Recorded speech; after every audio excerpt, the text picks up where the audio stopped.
Hi there, it's Jay from Dashcam, and we've just fitted in an Autowatch Ghost Immobiliser into this BMW M2. We're going to give you a brief demonstration of how this system works. The system is currently armed.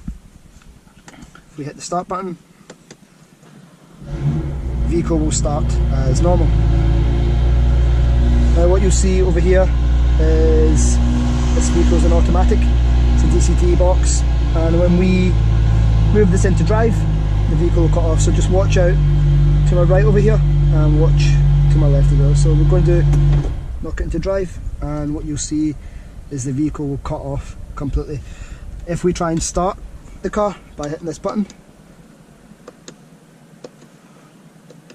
the car will not start, so the car is immobilised, and it will not start until we pop in a 4-digit pin. So on this vehicle, just for demonstration purposes, I've made it the volume button on the right hand side here. So if I do 4 presses of this, 1, 2, 3, 4, you're going to see the engine lamp flash twice.